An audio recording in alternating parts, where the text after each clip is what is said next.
सून मेरा घरची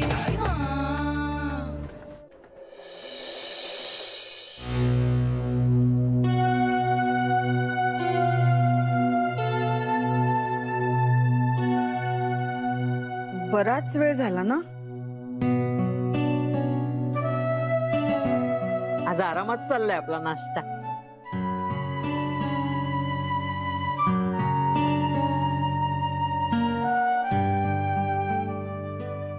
आई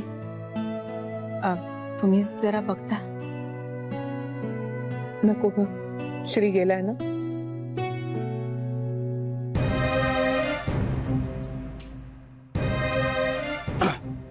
तुम्हाला पोहे हवेत अजून?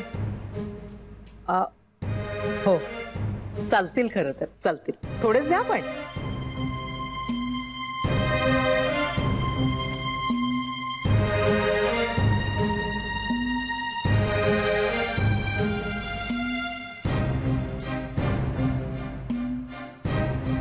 काय झालं जावई बापू, रागावल्यात का त्या? नाही नाही, रागावतील कशाला. नाही, रागावल्या असल्या तर राहिलं. परत देते बाई त्यांची साडी त्यांना. हो आई, ती तू देच. तू तुझी साडी नेस. अगं तुमच्याच घरात मी केरसुणी सारखी वाटू नये म्हणून नेसते हो मी त्यांची साडी. आणि मोठ्या माणसांची दानतही मोठीच असते, त्यांना काय एवढ्याशा गोष्टीचं. हो पण बाबा नेहमी म्हणतात ना,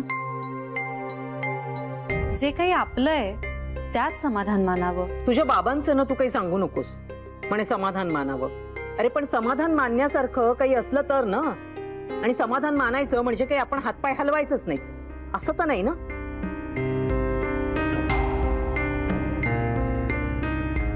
अगं पोट भरण्यासाठी कष्ट करावेच लागतात ना.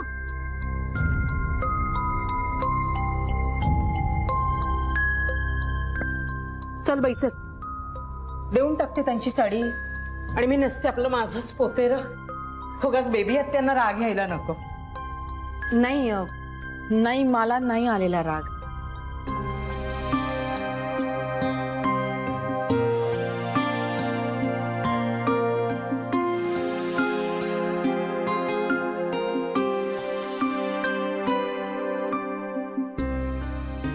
मी या साड्या काढल्या आहेत, तुम्ही बघा, तुम्हाला आवडल्या तर ठेवा.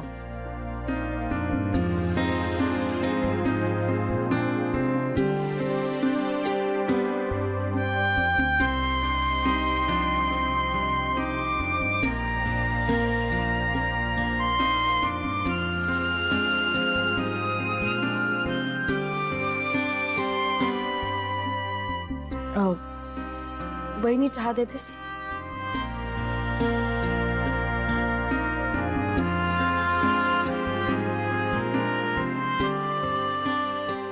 मी बघते जरा कशा दिसतायत त्या.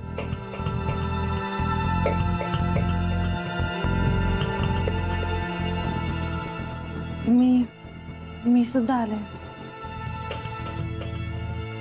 चहा.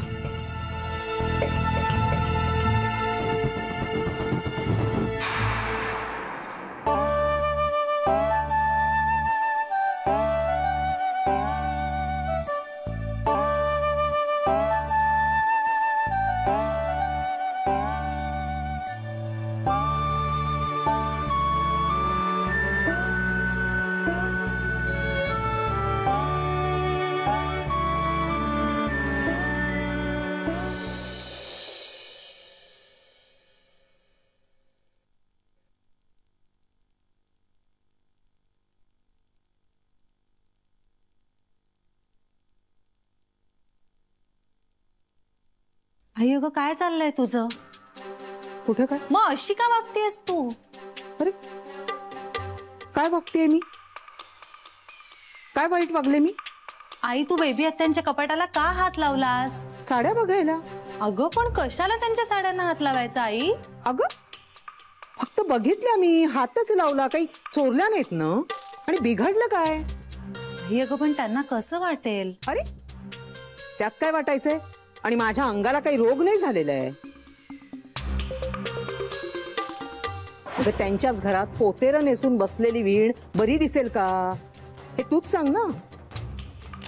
तुझ्या सगळ्या सासवा भारी भारी साड्या नेसणार आणि माझ्या मात्र साड्या बघितल्यानंतर त्या मला हसल्याच असत्या. आई कुणी हसलं नसतं.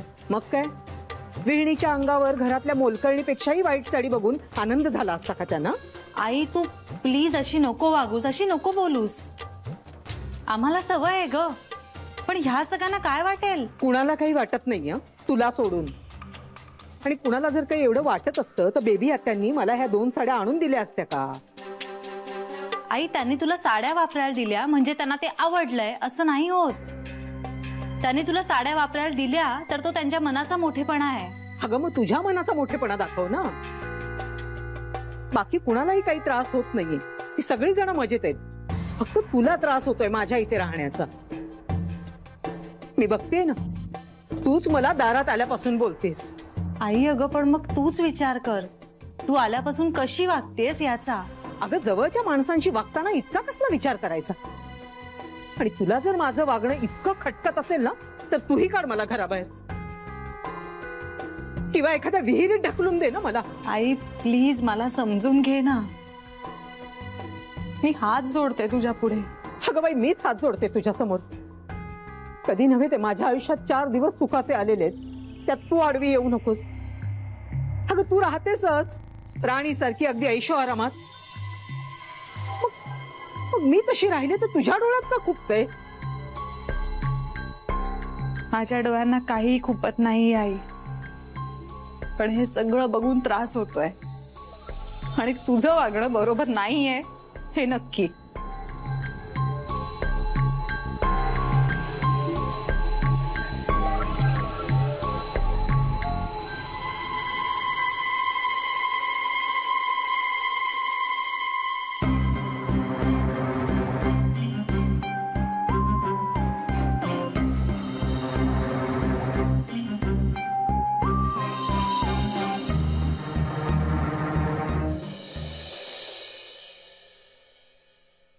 बाबा अरे हे काय करतोयस तू पिंट्या? बाबा शिरा मी केलाय, खाऊन बघा ना, सांगा ना कसा झालाय. तोंडाची चव गेलीये माझ्या, शिऱ्याची चव नाही कळणार. बाबा असं नका ना वागू, थोडासा खाऊन बघा ना प्लीज, थोडासाच. पिंट्या तू खूप काही करतोयस मला बरं वाटावं म्हणून, पण जोपर्यंत ती बाई जानूच्या घरात आहे ना तोपर्यंत माझ्या घशाखाली काही घास जायचा नाही. आईसाठी केलाय बाबा शिरा. आज ताई घेऊन येईल ना आईला. बाबा आल्या आल्या तिला शिरा भरवतो, तोंड गोड करतो तिचं, एकदम खुश होऊन जाईल मग. एवढ्या छोट्याशा अपेक्षा असत्या तिच्या आयुष्याकडून तर मग आणखी काय पाहिजे होतं. बाबा चला चला उठा, आपण डायरेक्ट ताईकडे जाऊन धडकूया, आईला घेऊन येऊया. एकदाच वाट बघणं तरी संपेल. म्हणजे गोखल्यांना वाटेल की आपण कलासारखेच वागतोय. डायरेक्ट जाऊन धडकायचं, पूर्वसूचना द्यायची नाही. आणि आपल्याला असं अचानक तिथे आलेलं बघून तिलाही ऊत चढेल, आणखी तमाशा करेल. मग पिंट्या जानूच्या माहेरच्यांचा तिच्या सासरी जेवढा झाला तेवढा तमाशा खूप झाला, आता आणखी नको.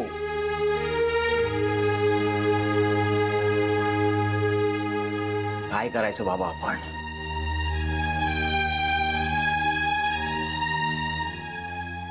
तिथे ताईच्या घरातले सगळेच आईशी चांगलं वागत असणार, ते सगळं सोडून आई आपल्याकडे परत काय येईल बाबा? तीच काळजी आहे रे मला. तिने आता माझ्यासारखाच जानूच्या सहनशक्तीचा देखील अंत पाहू नये म्हणजे झालं. नमस्कार. कुठे आहेत आमच्या देणेकरी? अरे वा.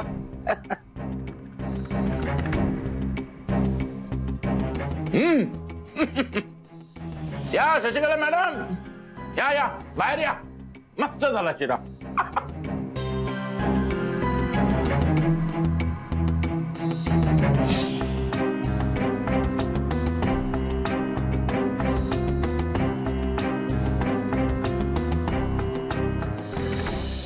मला ना धडधडायला लागलं. म्हटलं आता बेबी घर डोक्यावर घेणार. त्यात जान्हवी समोर उभी. म्हणजे बेबीने जर आरडाओरडा केला असता ना तर तिला मेल्याहून मेल्यासारखं झालं असतं. पण मग झालं काय? बेबी काहीच बोलली नाही. अहो तेच सांगते ना. हे कसं शक्य आहे? हो श्री बेबीशी काहीतरी बोलला. काय बोलला कोणास ठाऊक. पण बेबी खाली आली ना काया पालट झाल्यासारखी आली होती. म्हणजे अशा परिस्थितीत बेबीला इतक्या समजूतदारपणाने वागताना बघून ना मला जवळजवळ चक्कर आली होती. कमाल आहे. नाही म्हणजे सगळ्यांचीच, श्रीची आणि बेबीची सुद्धा कमाल वाटते मला. ते उभ्या आयुष्यात इतका समजूतदारपणा बेबीने कधी दाखवला असेल असं मला तरी आठवत नाही. नाही असं नाही आहे. बेबी पण समजूतदार आहे. पण काय ना बोलणाऱ्या माणसाचं तोंड दिसतं, त्याचा प्रेमळपणा दिसत नाही. आणि श्रीनी तिला खूप छान समजावलं असेल याच्याबद्दल शंकाच नाहीये मला. पण बेबीनी सुद्धा धरून नाही ठेवलं असं मनात. पटकन मन बदललं तिने. मग आईच्या शिस्तीत वाढली ती. मग जान्हवीच्या आई काय म्हणाल्या? बापरे खूप काही म्हणत होत्या. ते प्रकरण ना फारच कठीण आहे. सावकाश सांगेन केव्हा तरी तुम्हाला. अगं त्या बाईची पोझिशन सुद्धा किती विचित्र आहे आणि ऑकवर्ड आहे मला सांग. एकतर नवऱ्यानं घर सोडायला लावणं हे विचित्र, आणखीन मुलीच्या सासरी येऊन राहणं हे त्याहून विचित्र. मला सांग असं लाचार होऊन जिणं कुणाला आवडेल मला सांग. अगं नाही म्हटलं तरी त्यांच्यावरही दडपण असणारच ना. हो कबूल आहे. पण खरं सांगू का, आज बेबी चिडली ना त्यात तिचं फार काही चुकलं असं मलाही नाही वाटत आहे. म्हणजे तिच्या जागी आम्ही कोणीही असतो ना तरी आम्हालाही रागच आला असता त्यांच्या वागण्याचा. हा तो राग आता आम्ही वेगळ्या पद्धतीने व्यक्त केला असता कदाचित. त्यात बेबीचा स्वभाव तापट. इतकं टेन्शन आलं होतं ना आम्हाला सगळ्यांना. हो सगळं सोडून द्या आता. ते झालंच ना हो, सोडून देणं आलंच. पण माझी काय इच्छा आहे की या सगळ्या प्रकारातून त्यांनी थोडंसं काहीतरी शिकावं ना. आपण आपलं बघूया ना, त्या शिकतील की नाही हा त्यांचा प्रश्न आहे. मला असं वाटतंय की आपल्या सगळ्यांना पेशन्स वाढवण्याची गरज आहे. एवढं कळतंय मला. सुनेची आई 2 दिवस घरात राहिली काय म्हणून तुम्ही पूर आल्यासारखं करताय. आता तू मला म्हणशील तुम्ही त्यांना ओळखत नाही म्हणून असं बोलताय. ते खरं आहे, ते खरं आहे. हो पण पाहुण्यांशी कसं वागावं याविषयी तर मी नक्कीच बोलू शकतो. थोडक्यात पेशन्स वाढवूया.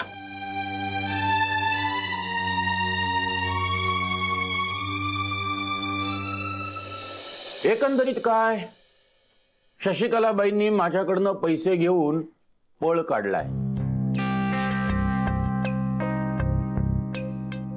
कुठे आहेत, कुठे सांगून टाका. तुमच्यासाठी तेच भलं आहे.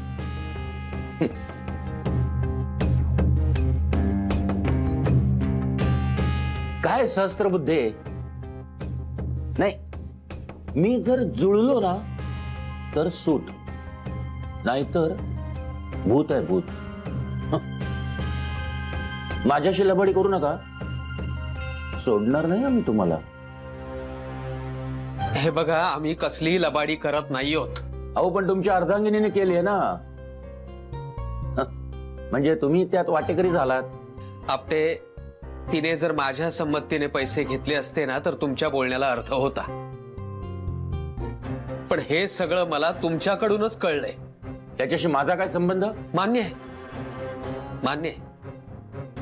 तिने तुमच्याकडनं पैसे घेतलेत हेही कबूल आहे मला. मग त्यांनी ते परत करायला हवेत की नाही? अहो पण तुम्ही आईला पैसे दिलेच का? विश्वास ठेवला.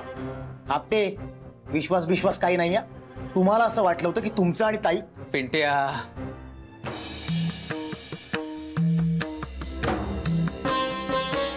पिंट्या, देणेकरांना ही भाषा शोभत नाही. आपटे हे असलं काही तुम्ही बोलू नका. हे आवाज खाली.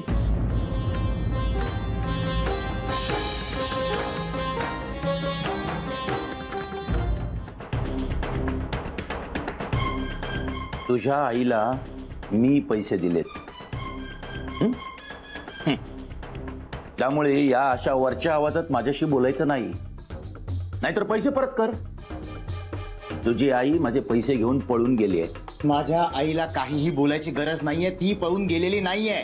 अरे एवढीच जर मस्ती आहे ना तर मग माझे पैसे परत कर. हे बघा आपटे, तुमचे पैसे आम्हाला बुडवायचे नाहीयेत. तुला काय वाटलं मी तुला बुडवायला देणार आहे? तेवढे पैसे आज देणं शक्य नाहीये आम्हाला. मग मला पोलिसात जावं लागेल. पोलिसात? हो. आपटे तुमच्याकडे पुरावा आहे का माझ्या आईला पैसे देण्याचा? हा आहे, काही पुरावा आहे? पिंट्या, तिने सांगितलंय तिने यांच्याकडनं पैसे घेतलेत म्हणजे घेतलेत, विषय संपला. आपल्याला द्यायला हवेत त्यांना पैसे, आपण त्यांना देणं लागतो त्यांच्याकडे पुरावा नसला तरीही. काय रे, तुला काय तुझा भाऊजी शिकवतो काय बोलायला? भाऊजी? हा, तुझ्या भाऊजीला काय मी काय घाबरतो असं वाटतं की काय तुला? तुला वाटत असेल तुझ्या भाऊजींचे हात वरपर्यंत पोहोचलेत, मग तो डिसिप्लिनला फोन करेल, कमिशनरला फोन करेल आणि मी घाबरून माझ्या पैशावरनं पाणी सोडीन. तर तसं गैरसमज करून घेऊ नकोस. मी माझ्या पैशावरून पाणी सोडणार नाही. हो, पण हे सगळं तुम्हीच बोलताय, आम्ही तर पैसे देण्याचीच भाषा करतोय ना. आणि बरं झालं आपटे तुम्हीच सांगितलं. माझ्या भाऊजींच्या किती ओळखी आहेत ते. पाहिलं, म्हणलं होतं ना तुम्हाला, याच्या डोक्यात काहीतरी वेगळंच चाललं असणार. अहो, याची आईच शिकवते याला माझ्याशी कसं वागायचं ते. हो आपटे, तुमच्याशी कसं वागायचं नाही तुम्हीच वागून शिकवता आम्हाला. तुमच्या घरात गुंड घुसवी ना.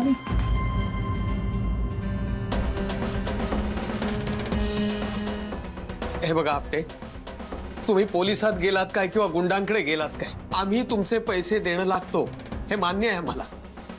पण आता या क्षणी तुम्हाला द्यायला आमच्याकडे पैसे नाहीयेत, ही वस्तुस्थिती आहे. मग जावयाकडनं घ्या. आपटे, तुम्ही त्यात पडू नका. 6 महिने द्या मला, मी तुमचे पैसे व्याजासकट परत करतो तुम्हाला. का हो, जावयाचा बिझनेस कोसळला की काय? का वृत्ती नाहीये? हा, अहो काय हे, कसल्या जागेत राहता तुम्ही? आणि काय अवघड आहे हो त्याला तुम्हाला एक फ्लॅट द्यायला? पण वृत्ती लागते ना. सगळेच माझ्यासारखे नसतात हो.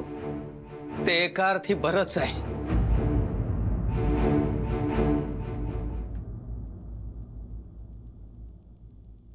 हे काय, तू बँकेत नाही गेलीस? नाही, रजा घेतली आहे. का ग? आई आहे ना घरी. अगं मग त्यात काय झालं, आम्ही होतो की. ओ होच की ग, तुला आई बरोबर वेळ घालवायचा असेल ना. हो, म्हणजे थांबावं असं वाटलं.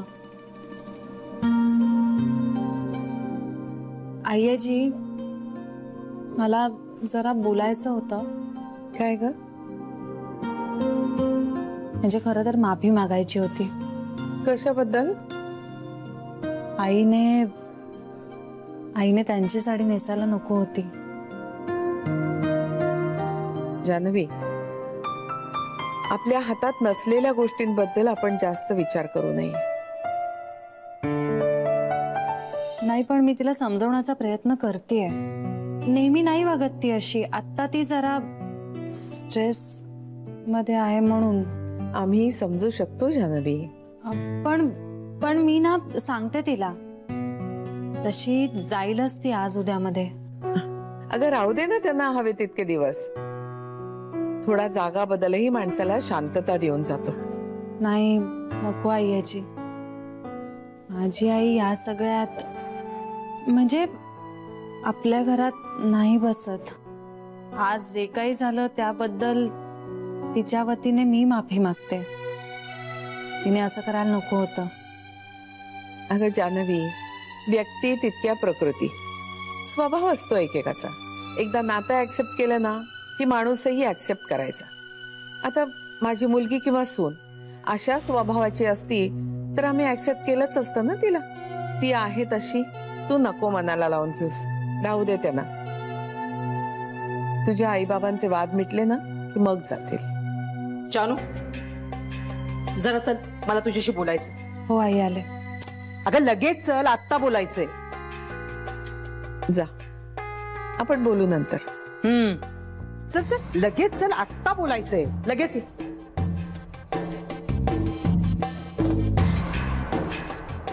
जानवी, तू नको काळजी करूस, सगळं ठीक होईल.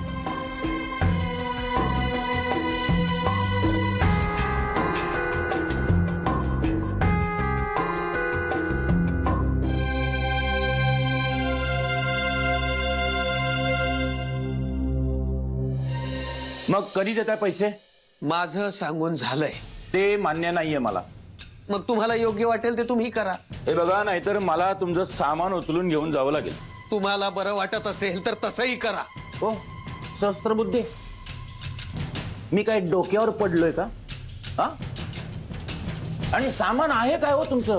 हे काय मी रस्त्यावरती विकत बसू? मला माझे पैसे परत द्या. आपटे, आपण आता पुन्हा पुन्हा त्याच विषयावर बोलायला लागलोय. ठीक आहे, वेगळं बोलतो. मला शशिकला बाईंचा पत्ता हवाय, नाहीतर जान्हवीला सोडणार नाही आम्ही. ताईला ऐकत घ्यायचं नाही कळलं ना तुला?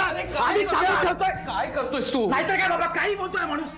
आपटे, आधीच सांगून ठेवतोय मी, ताईच्या वाट्याला जायचं नाही. तिचा काहीच संबंध नाही या सगळ्यात. पिंट्या, आणि जर तिच्या वाट्याला तुम्ही गेलात ना तर मी कुठल्याही थराला जाईन, काही करेन. शिवाय भाऊजींना सुद्धा सांगेन.